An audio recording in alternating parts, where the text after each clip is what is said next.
Victor Langston's voice echoed through the hallway as I walked past the executive conference room. Innovation comes from youth. He gossiped loud, confident, almost theatrical, like he was delivering a TED Talk to a room full of people paid to agree with him. I didn't slow down. I never did anymore. I'd heard it all before. Heard it at my wedding. Actually, when he raised a glass to my husband for choosing wisely. Then turned to me with a smile and thanked me for keeping the catering under budget. If you've ever been in a place where your efforts weren't recognized, please like this video. I'm also curious, where did you hear that from, and what was the temperature like there? Now, let me take you back in time. That was 3 years ago. 3 years of 14-hour days, weekend logins, late-night supplier calls across time zones. 3 years of holding together this family-owned chaos with nothing but contracts, relationships, and caffeine. And it wasn't even my family. Not really. I was just the daughter-in-law. And in Victor Langston's world, that translated to something like an unpaid intern, just with better clothes. Want the truth? Nepotism didn't help me. It buried me. Victor loved the optics, keeping me low enough to look humble, while handing opportunities to outsiders so he could play the role of the fair, visionary leader. He called it balance. I called it humiliation with a salary. I built the logistics pipeline from scratch, negotiated exclusivity deals with suppliers who hadn't returned Victor's calls in years, turned a department that once ran on messy spreadsheets and crossed fingers into a machine that delivered over 20% profit growth year after year. No applause, no recognition. Half the company didn't even know my name. I'm pretty sure some still thought I was Melissa or Megan. The only time I saw Maribel Carter in an internal memo was when I canceled a VP's Napa trip after he tried to expense a couple's massage. That same VP once asked if I worked under the receptionist. I manage 5 departments, but sure, tell me how you take your coffee. And the big pitch last quarter, 48 pages of strategy, 7 months of preparation, a full system rollout. The client sent a gift basket addressed to me. Victor kept the chocolates and forwarded me a blurry photo of the thank you card, thumbs up emoji included. Still, I stayed, because some part of me believed that if I worked hard enough, if I became undeniable merit, would eventually win over bloodlines. I'd like to note that this is a fictional story, with some elements enhanced by artificial intelligence to make it more vivid, deepen the emotional experience, and convey meaningful messages. So sit back, relax, and keep listening. I didn't start documenting everything out of paranoia. Not at first. It was slower than that. Subtle. The kind of habit that grows when you realize being right isn't enough. You have to be able to prove it later. It began with small things. Saving email threads instead of letting them disappear into archives. Downloading signed contracts instead of trusting shared drives. Keeping copies of vendor conversations. Timestamps. Approvals, every decision that somehow always seemed to lose my name by the time it reached upper management. I told myself it was just good practice. Organization. Professional discipline. But deep down, I knew better. I'd seen too many ideas get reassigned. Too many wins get redirected. Too many team efforts that somehow excluded the person who actually built the system holding it all together. So I started keeping records the way someone keeps insurance policies quietly, consistently, just in case. Invoices, contracts, renewal clauses, access logs, everything. That's how I found myself staring at one particular agreement late one night, long after the office had emptied and the cleaning crew had finished their rounds. A supplier renewal packet I had personally negotiated the previous fiscal year. Buried deep in the legal language, past the standard clauses no one reads twice, was something I had insisted on adding. A single provision, at the time. The company lawyer had paused, eyebrows raised, asking if I was sure, said it was unusual. I smiled and told her it was necessary. The clause designated me specifically, by name as the exclusive liaison for that vendor relationship through the end of the contract term. Any transition would require formal notice and external approval. It looked like a minor detail. It wasn't. Because sometimes, the only way to protect your work is to make sure it can't quietly exist without you. The shift didn't happen overnight. It started with a lunch I wasn't invited to. Victor had been in an unusually good mood that week, whistling off key, walking around like he had just closed a deal no one else knew about. At dinner, my husband mentioned it casually. Dad met up with his old golf partner, Daniel Reeves. Apparently his son just graduated. Marketing degree. Might come in for an internship. I nodded, cutting into my food like it had personally offended me. That's nice. A week later, Cole Reeves walked in. You could spot him instantly. Too polished. Too confident for someone who hadn't earned it yet. Bright smile, firm handshake, shoes that looked like they'd never touched real pavement. The kind of presence that made people straighten up, not out of respect, but out of reflex. Victor gave him a personal tour of the entire office. Personally, I had been there 3 years and still didn't have a designated parking spot. Cole's desk was set up 2 rows from mine by the end of day 1. Dual monitors, window seat, brand new equipment still in plastic wrap. Meanwhile, I was still using the laptop I bought myself because budgets were tight. By day 3, he stopped by my desk. Hey, do you know how I can access the project drive, he asked. Casual, like he was asking for Wi-Fi at a cafe. I'll have IT on board you, I said, smiling politely. You might want to start with the supplier contracts, especially North Axis. It's more complex than it looks. He blinked. North Axis. I tapped my temple lightly. That's where most of the real work lives. What I didn't say was this: you won't understand it. Not without me. But that wasn't the point anymore. The point was how quickly things were shifting around him. People stopping by his desk. Managers suddenly looping him into conversations that had nothing to do with his role. Victor mentioning his name in meetings like, it carried weight. It didn't take long for the pattern to become obvious. This wasn't an internship. This was positioning. And for the first time in 3 years, I stopped wondering if I was being overlooked and started realizing I was being replaced. The rumors started quietly, the way dangerous ideas always do. A half-heard conversation in the copy room, a forwarded email that wasn't meant for me, a subject line from the CFO's assistant that read expansion initiative, early draft. At first, I ignored it. I had deadlines, vendor calls, systems to maintain, but then the details started lining up a little too perfectly. High-volume logistics optimization, streamlined vendor integration, a centralized dashboard architecture. It wasn't just similar to something I had been working on. It was exactly what I had been building. For months, I had been sketching out a scalable model during late nights and quiet weekends, testing frameworks, refining supplier engagement strategies, building projections that actually worked in real conditions, not just on presentation slides. My team had already prototyped a module that reduced lead times significantly. We weren't just ready. We were ahead. This wasn't just another internal update. This was the project, the kind that defines careers, the kind that gets your name remembered. And I built it. One evening, while I was heating up leftovers and trying to convince myself that exhaustion counted as productivity. My husband walked in, smiling like he had good news. Dad's been talking about the new logistics expansion. He said, he's impressed. Said you laid the entire foundation. Sounds like he's finally going to put you in charge. I didn't answer right away. Just took a slow sip of my drink, letting the words settle. I had heard this story before. Different project. Same promise. You don't sound excited, he added.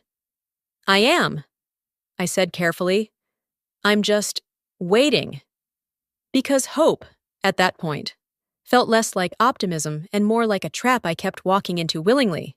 Still, I couldn't stop it entirely. Somewhere in the back of my mind, a small voice whispered, maybe this time is different. Maybe this time. The work actually matters. But experience has a way of speaking louder than hope, and mine was already telling me not to believe it just yet. The next morning, I came in earlier than usual, before the lights fully warmed up, before the office noise filled the air. I cleared my inbox, tightened my reports, and sent Victor a clean summary of projections, sharp, precise, impossible to ignore. His reply came 10 minutes later, a single thumbs up. I told myself that was something. Progress. Maybe. Then later that afternoon, I saw them. Across the street, through the cafe window, Victor sitting at a small round table, leaning forward, animated. Across from him was Daniel Reeves and Cole. Cole was nodding like he understood every word, like he belonged in that conversation. Victor was gesturing with both hands, explaining something with the kind of enthusiasm I hadn't seen directed at me in years. I stood there longer than I should have, iced coffee sweating in my hand, pretending I was just another passerby. But I knew what I was looking at. That wasn't a casual lunch. That was strategy. My strategy. Back at the office, Cole had a sticky note on his monitor. Call North Axis. Ask about contract terms. I stared at it for a moment longer than necessary, then turned away. Not because I didn't understand what it meant, but because I understood it too well. He didn't know what he was doing. Not really. He didn't understand the structure, the dependencies, the risks buried in those agreements. But that didn't seem to matter, because he wasn't being asked to build anything. He was being positioned to present it. And I kept working. Scheduled meetings, finalized vendor alignment plans, cleaned up documentation, built out timelines that could survive real-world pressure, not just executive summaries. I even saved copies of everything in a private folder, labeled simply, just in case. By the end of the week, the company-wide email went out. Exciting expansion ahead. Corporate language, polished, vague. But the message was clear. Something big was coming, and everyone around me started saying the same thing. This has your name written all over it. I smiled when they said it, nodded like I believed it too. But that feeling, the one I couldn't shake it, was getting louder. Because I had seen this pattern before, and this time, it didn't feel like anticipation. It felt like a setup. They brought in catering. That was the first sign. Victor didn't spend money on pastries unless he was trying to soften something or distract from it. The last time there were neatly arranged trays in the conference room. An entire department got restructured out of existence before lunch. So when I walked in and saw bagels, fruit platters, and coffee lined up like a celebration, I already knew this wasn't going to be good. The room filled quickly. Department heads, managers, analysts, even the interns. Everyone took their usual places. The quiet buzz of anticipation hanging in the air. I sat where I always did, left side. Midway down the table, close enough to matter, far enough to be ignored. Victor walked in last. Of course he did, and Cole was right behind him.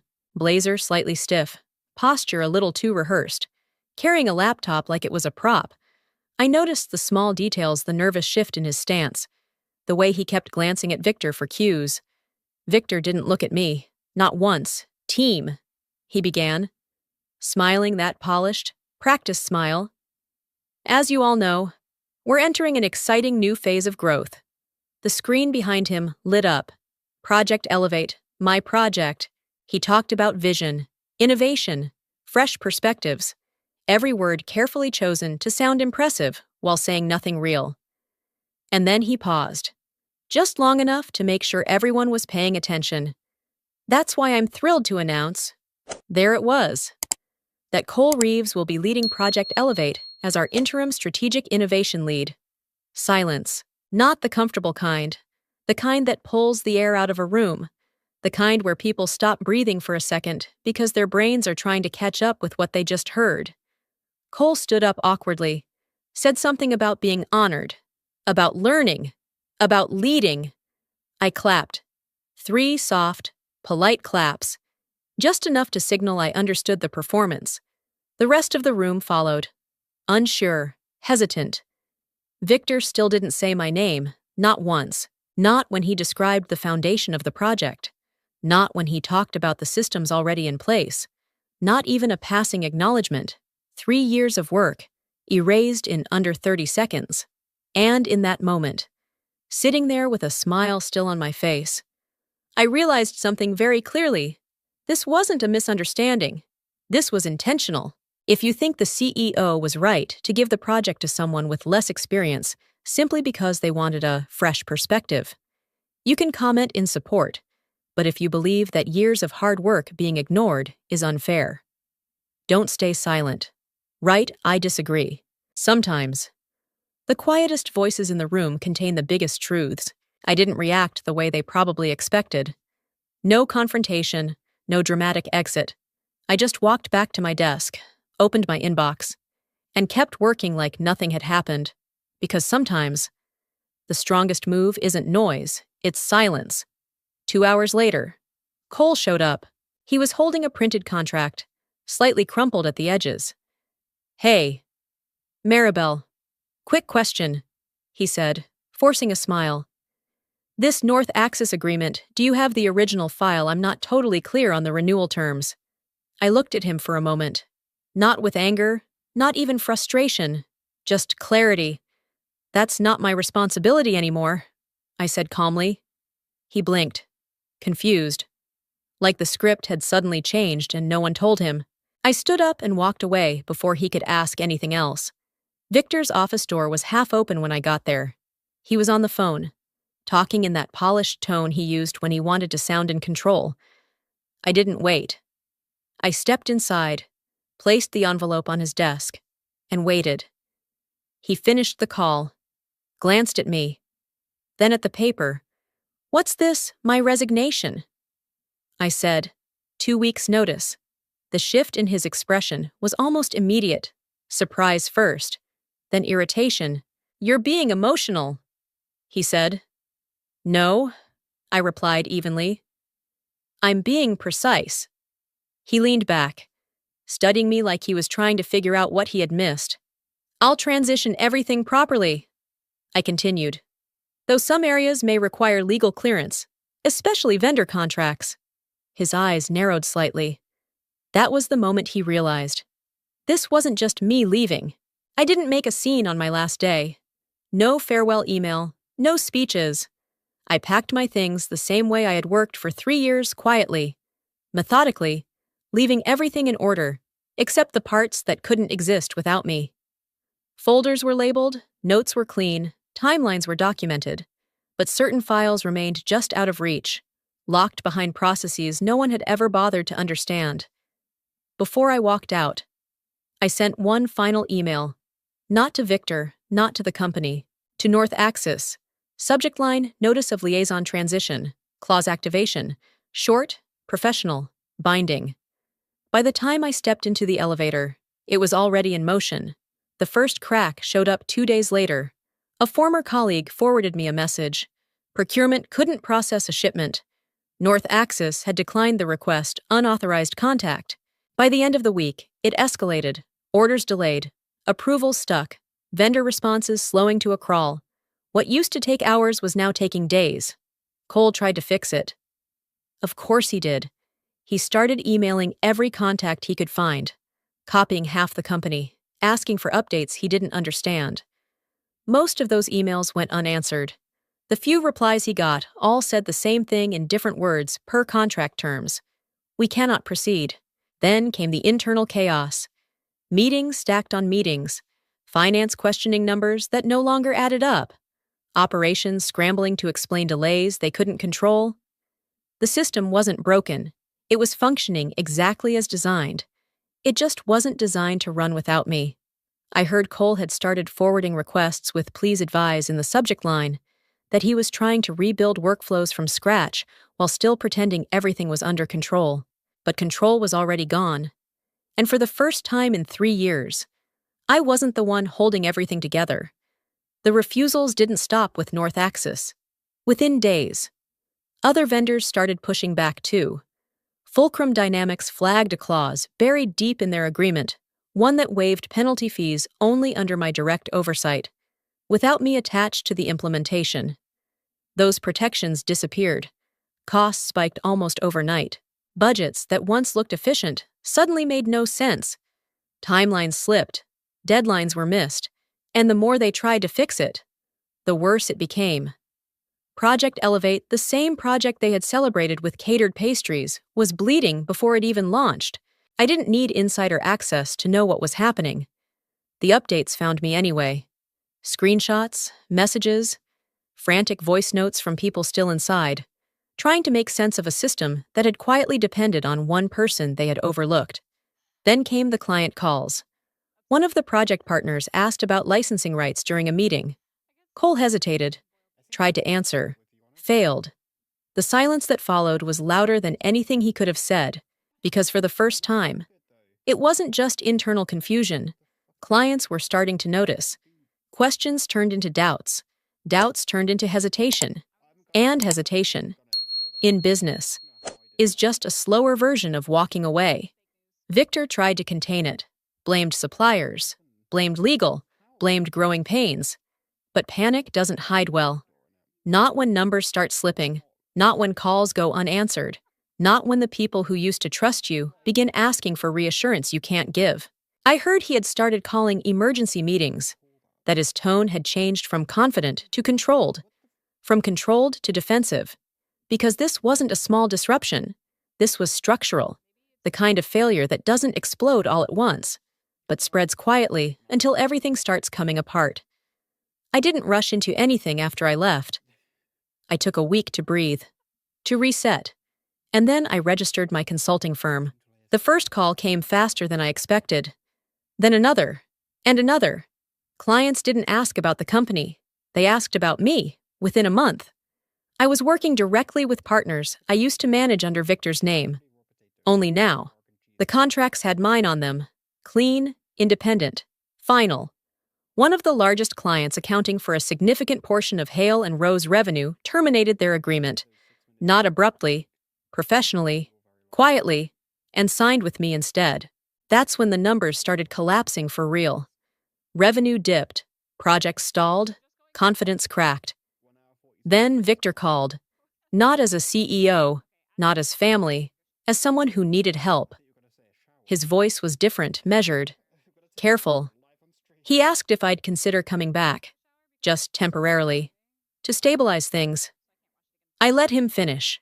Then I quoted my rate, triple my old salary, retainer up front, full control over vendor strategy. Silence. Then a quiet agreement, because in the end, this wasn't revenge, it was value, and for the first time, he finally understood mine. For a long time, I thought being patient and working harder would eventually fix everything. But the truth is, respect isn't something you wait for, it's something you define for yourself. Looking back, this experience didn't just change my career, it changed the way I see my own value. I walked away with 5 lessons I'll never forget. First, hard work alone is not enough if the right people refuse to see it. Second, always document your contributions. Your work deserves proof, not just memory. Third, never confuse loyalty with self-sacrifice. Staying in the wrong place too long can cost you more than leaving. Fourth, real power comes from knowledge and ownership, not titles or recognition. And finally, sometimes walking away isn't losing, it's the moment you start winning on your own terms. What about you? Which lesson hit you the hardest?